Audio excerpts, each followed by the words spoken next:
DeSilvis, give me an analysis part 2 on the community committee based on where I was discriminated against. And you'll see as watching this video that you can see that they continue on with the discrimination tactic by using my walking as grounds to fire to excuse me or to dismiss me from my position, which is really no grounds. But in this case, that's what they're saying. And when yet the president here, Sue, has trouble walking too. But you listen to this. This is part 2 of that. And this is the meeting right here. Let me go ahead and let me cue up the gains here before I hit play, because I've had it right where I want it to be, and I want to just pick up and go with it. So let's get to it here, and we'll get it rolling here. Here we go.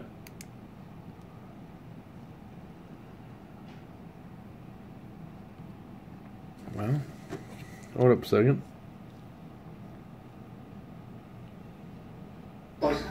You can have it right there.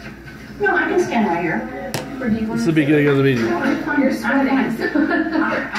Now I will interject, like I did before. I'll give you some analysis about what really is going on here, but you decide. You'll see what I'm saying.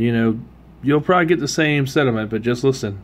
Yeah. You're here to take notes of the proceedings. I didn't know she would have to be in here for that. I guess the secretary is there. I'm just making a distinction that she was there because she wasn't here. She wasn't there. She wasn't there last time that I was speaking with Sean, the disability coordinator. She wasn't there for that.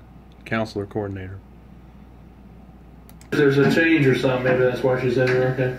Very. I understand.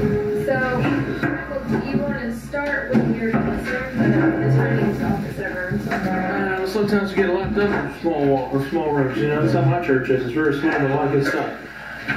Yes, I would like to start in saying I'm glad that you all came here today, and I'm glad that we're here because I think we need to discuss this in a mature and rational manner, because I think some things that were done were not done in a professional manner. And if you read this guide as I did, I think I have one.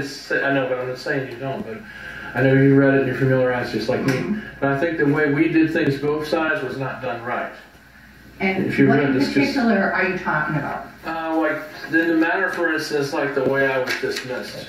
I thought that was done rather hastily and not done like the way it would normally be done. And I'll give you an example. Like when you couldn't get in touch with me because you had dialed before. I said something. Okay. I said something to you about that because VoIP ID services, it's digital voice over IP. You have to dial 804 now because that's how they work. It has to be done because some numbers only allow that to happen. Did you know that? And so you have to dial. So did you hear it? Did you know that? Like she's asking other people, like she don't know that you have to dial the area code on some phone carriers. Like if you have a digital line, she's like, did you know that? And she don't know that, which is pretty amazing. But anyway, listen, I guess maybe she doesn't. 804 with VoIP services, like the area code on. And I explained that to her on the first meeting. Remember I said she wasn't looking away, she was looking away and talking to other people. She wasn't really paying attention to me. So this is what we're talking about here. Regular phone. You've got a digital phone, and automatically adds that on there when you're dialing those numbers. Okay. Given the fact that we only have 15 minutes, yes, this happened. Let's go to now and decide what we're going to do. See what she's saying there, like, let's go to now, let's decide what we're going to do. It's like, it doesn't matter what you have to say, but we're just going to skip what you got to say and let's see what you want to do now. Rather than knowing what we're there for. The whole reason why we're there is to explain and trying to work things out, but that's what the coordinator said. So I don't know how good she is, but anyway, just listen. What do you want, Mike? If we don't talk about it, you have to change your decision because some things were done unfair. And I think once we see that, it won't take 15 minutes. Okay, all right, go ahead. I'm going to summation because I know we only have really about 13. Okay. So after that point, you did not send somebody over to see if I was okay. I had no idea that you wanted to get with me because you voiced that concern. And I was like, what? How am I supposed to know if I was never contacted in any way, shape, or form? So there was an issue of communication, a big issue on that, a failure to communicate, as they say. So I wanted to, I wanted to iterate because I like you. I don't have nothing against you, Susan. I want to work with you. I'm a colleague. I'm also a community person. I have nothing against any of you all. But I'm here because I care about this community when I was voted in. That's why I'm here. I'm a preacher. I care about things, your soul's the bottom line. Go ahead. Michael, I thought you were gonna go over what you felt was done wrong. You're saying I'm going off course. No, I'm not. See, she's like, thinks I'm just going off a tangent and just kind of losing track of what I'm talking about. No, I'm saying this, but it's going into what I'm saying. I'm not losing focus of what I'm talking about. But the point about what was going on is that I felt like I was singled out and not allowed to adequately say what I had to say, like I'm doing today, which should have been done 4 or 5 weeks ago, a second meeting. And I felt like, I should have had a better, fairer chance to be able to explain what happened in front of the whole committee, not just you four. That's the committee. Well, she's not part of it, but everybody in there in the meeting. So I thought, if I had the chance, I could have done that, but I wasn't able to. And I just thought that maybe there were times, because most people do that. They give you a chance. They just don't have a secret meeting like Obama style, because that's what he does. And votes a lot of things, and you don't even know what it's about. Congress don't even know what it's about. And of course, I didn't know what it was about until I went to the meeting, so I say that joke. And then that's when I found all those revelations. I was voted out, so that's why I joke and say I was president for 2 weeks, or vice president. Well, it wasn't so much that you were voted out, is that you weren't in touch with anybody with the committee. And I had no idea. Well, what I'm saying. So they're saying because they couldn't get in contact with me, and they couldn't use any other way but the telephone to contact me, and since that didn't work, since they couldn't do any other avenue, they couldn't come over here or anything, even though Susan knows where I am, because I'm just in the next building. I'm in building 4, and she's in the next building, to the left of mine, which is building 3. She's been over here a few times because she came over here a while back asking me if I could help her with the VCR. She knocked on my door, a while back. So she knows where I live because she's been here. And she's called me. But anyway, she's saying that, I should have contacted the other members. But I had no idea when we were meeting, because at the first meeting I asked her, where would you like to meet? She's like, I have no idea. I'll let you know. I'll give you a call. And she never did. So I did go over there, as I explained a week before this happened. But the thing is, when I went over there, she wasn't home. So, but anyway, just listen. And see, by being elected to an office, you should have cared enough to check into what we were doing. I had no idea. Came over. Well, I asked her. It's like they're not taking any fault for anything that happened here, even though some of it is my fault, but also some of it is her fault. That's why I say we both did things wrong in the beginning of what I said there. That's why I said that. So, what about at the meeting we had in there? I asked her. And we discussed the getting together and talked about you getting the van. Didn't you have a chance to voice your opinion then? A little bit. In front of the whole committee? A little bit. Okay. I didn't really want to go into that because I didn't say nothing there because I met with her under a gazebo outside that. And we talked, and she said about making me vice president alternate because she voted the other girl in, and I was voted out, Becky. And I just felt that was really, really cold. And really. Can I ask one question? Do you feel like that if Sue wasn't here, that you could call the meeting to order? Yes. Have the minutes read, all the procedures? Yes, I know all the procedures. And you know everything that's going on? Yes. Because you know why? Because me and you would get together and we would brief it like we're supposed to. And we would know it because that's what we're supposed to do. She wouldn't be here. That's what I'm telling you. No, but see, I would know that because we would talk about that. Because she would leave and then I would have it. Like, that's what you do. And I think... It's called a debriefing. Well, yeah, and I think that's what Sue's intentions are. I'm sure that's what she's doing with Peggy, but I think what happened was there was that lack of communication. Yes.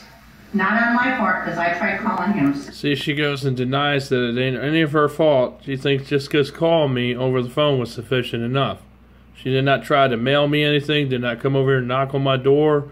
That's what I'm talking about, the failure of communication part on Susan's part. That's what that is. She should have explored other avenues. Just like if I was an employer and I couldn't get a hold of somebody at home, I know where they live, I'm going to go over there, make sure they're okay.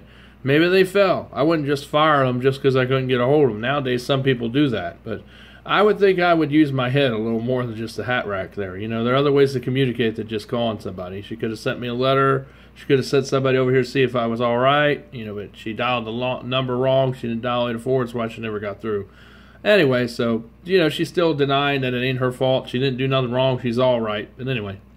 Several times. But you could have gone over there. You didn't do that. You only did that one. But okay, so now I'm not taking a side. I'm just asking a question. So, Michael, when you noticed that Sue wasn't calling you, you know, you could have gone over to her. I did go over there, so but she was not there. Okay, but it goes both ways. I know. You know, so we can't place all the blame on one person. No. We all, like I said at the beginning, it's a learning experience from all sides. We both did something wrong. You have to admit we both did things that we shouldn't have done. I mean, because we're both learning this. I think, okay. Honestly. Honest to God. All right. So what do you want from this meeting, Michael? How are we going to make it productive? Well, I don't think I'm going to get my vice presidency back because everybody thinks I'm superly mentally disabled. You know, I just don't have the temperament or capacity to do it. What? The reason why I made that comment is because of what they were saying about, well, you think you could call meetings to order? Remember when they said that? That's why I made that comment. But listen. I don't think anyone thinks that, Michael. I've never heard anyone say that. Oh, well, they didn't say it, but they implied it. But listen. I don't know. I'm puzzled because you made a comment to me. You said outside the casino. I'm not mad, but I want to know because you never really explained it to me then. I thought that's what you meant because you said, well, you know, your condition is a whole lot worse than mine. You're a lot more disabled than me. And I'm like, what did you mean by that? I even asked Are you talking to me? Yeah, Susan. Okay. And I told you that I know that you have trouble going up and down stairs, as I do. And I know that it's hard for you to walk. No, I can do it. I can do it. Because if I can't do it, I wouldn't have done this. Honestly. I'm getting better. Okay. Well, I have a sciatic nerve. Thank you for your concern. But yes, it's under control because I'm doing therapy and taking medicine and herbs for it. So. well, that's good. So I should have told you that. But that's. Thank you. I told you in the gazebo that the one main reason why I let you go was because I could not get a hold of you, and there was a ton of paperwork that I wanted done and looked into and everything. Right. And I could not get a hold of you. Right. And a bunch of phone calls that had to have calls made back from. Yeah, I could have done that if I would have known, but no, we had to learn together. We both were at fault. Let's work on communicating better, okay? Because I really want to communicate and do this. Well, and that's fine. I'm not doing this like saying I'm going to do it and not show up. I'm not like that. Well, where were you at the last meeting? I was here. See, I was there, and she's saying I wasn't there because she's got a problem with her memory. You know, I was there, I came there, I was on time, but they're saying I was late. But I really wasn't late. I was there on time. I was there before everything got started. So, anyway. That's what they're trying to say here, but then they just listen. Say. No, It's like they're trying to pull straws, trying to find something to find legitimate to say, to prove their point that I was unreliable when they really don't have much, but they're just trying to come up with excuses. Missed one meeting. You missed the second meeting after the elections. Well, that secret meeting, I didn't know about. There was no secret meeting. Well, you talking about the one that happened on Tuesday morning? That was for I didn't the know. board. Yeah, I didn't know anything about that other meeting. I think he's been a vote maybe. Yeah, I was here. It's late. Yeah. They're saying I was late, but I really wasn't late. Really, no, I wasn't late. I was here. No, I was here. I'm honest to God, I was here. So what do you want me to do? I want another chance. Another chance at what? Doing what I was voted to do. I mean, what have I been saying? I want to have my job back. I want to be what I was supposed to be voting in here. I mean, what did I just say? I mean, what's wrong with these people? Are they lunatics or what? Anyway. I want another chance, honestly. To be honest. To be fair, you know. To be fair. Yes. So I have a stack of reading that you'd have to do. That's fine. See, she's saying that I couldn't handle to do all the reading or do all the work that I need to be affiliated with on how to be president of the group. So he thinks that stuff would be too much over my head or too hard for me. By the way, she's saying, like, I can't do that. When yet I ran scout troops. I was a scoutmaster, and I was in charge of organizing the meetings and keeping the order of the meetings and delegating, different aspects of that to the scout troop, of the people, the members that are in our platoon. So, or in our troop. In the Marines, they call it a platoon, but in scouts, it's called troop. So, a lot of stuff is still the same. It's just got different titles, but pretty much processes are all the same. You got somebody there that's treasurer. You got somebody there that handles the the secretary part. One of the boys do that. And one of the boys does treasurer. Then you have somebody there that keeps every order of the meeting, sergeant of arms. Then you have somebody there then you have people there that are chair members. There could be 3 or 4 chair members, depending on how big your scout troop is. And then you have a leader. You have a scout master that's there to assist when necessary or to fill in. And then you have president. You have vice president. Of scout troop. That's pretty much the same order. So anyway, just listen. It's just really, it's just crazy. And I read all these in about a period of about a day. I went to school. I'm used to reading. I do it every Sunday. I make my own sermons. Okay, what happened to last week or the last time we talked, and we said. Now here she's saying that she asked me to do the music at the cookout, but she didn't say nothing about me getting it all organized and getting everybody to do that. Because if I have to do all that, then I should be president, because that's what her job is. But all she told me to do, though, was just to be in charge of playing the music. That's it. She didn't say nothing about me getting everybody together. She never said that, but that's what she's trying to say. It's just another excuse to try to make me look bad or say that I was untactful. But listen. That we are planning a picnic, and we would like for you to plan it and do the music and everything, and you said that was... Well, the music I was going to do, as far as everything else, no. I thought I was only doing music. The music I can do, but I didn't know I was doing the whole thing. I heard you say music. That's all I heard. I didn't know I was organizing it, getting everybody together to do that. Okay, so what I could do is I could make you, in case Peggy needs any help. An alternate. An alternate. I'll help you either. I don't care. I'll help you even when you're here. If you don't know something, I'm here with the internet. I can do it. Because you don't have internet. She might. I do. But you don't. So you may need that. So. Well, I need... And see, then it changed from me being a president alternate in case Becky isn't there. And now it went to an IT guy, which is a joke. They probably won't call me for anything. But anyway, it's just like what they did when I was vice president. They made excuses and excuses and excuses, and they never contacted me. But anyway. Somebody that can go on the internet. I can. For me, when I call and say, I need this looked up. Can you look this up for me and tell me what it's about? Sure. That's my job. Well, then why don't you be my internet guy? I can find out and I'd change it from alternate to internet guy. Information on anything. You can be the IT guy. That's what I do. Yeah. Well, then that's a volunteer here, but... Yeah. Because, Peggy and I kind of hit and miss on things, and, I know. So, but you're going to have to give me a good number that I can call you. I will give you one right now. Can you write it down, Secretary? Sweetie. Gloria, right? No. She's good, too. It's just like preacher, I'm like this. You're sweetie, too, but the number is, want me to write down? You're probably better if you write it down, because I write like a doctor. It's going to be just regular. Okay, so that's pretty much it, and then we went on to the meeting. So that's it there, and basically that was pretty much it. And so they were going to announce me as being the IT, or technical support guy, which really I'm not doing no technical support. I'm just looking up stuff on the internet. It's not really much technical prowess to it, because anybody can do that if they know how to use the internet. Anyway, so I just wanted to give you that. I felt like I was discriminated against. They had all these excuses that were not really supported or founded, but they just made excuses conveniently so they could really try to get me to be voted out, so they could have because they have a clique. And Becky, like I said last week, they have a clique in this community, which you're not supposed to have, but they do. And most of the people that are on her committee are within that clique structure, because she's closest to them, and most of the people that she voted in are people who she likes the most. And that's why most of those people voted her in as president, because they just voted her in basically because they liked her, not because she's capable of doing the job. However, yeah, she did pretty good yesterday. But still, she didn't do really good at communicating against me and talking to me, because she really didn't want me to be in there, because she wanted Becky to be in there instead. That's the real truth about the whole thing. That's why I was voted out, so they could bring her in with all these excuses. You hear all those excuses they made?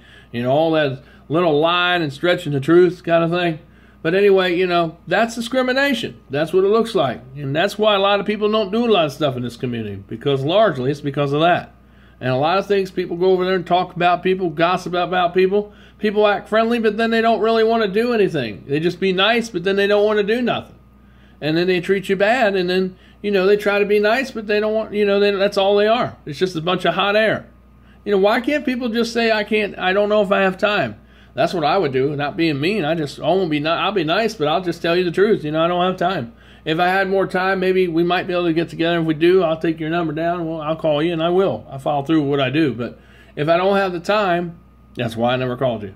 So anyway, this is it in the news for what happened and why I lost my presidency position here.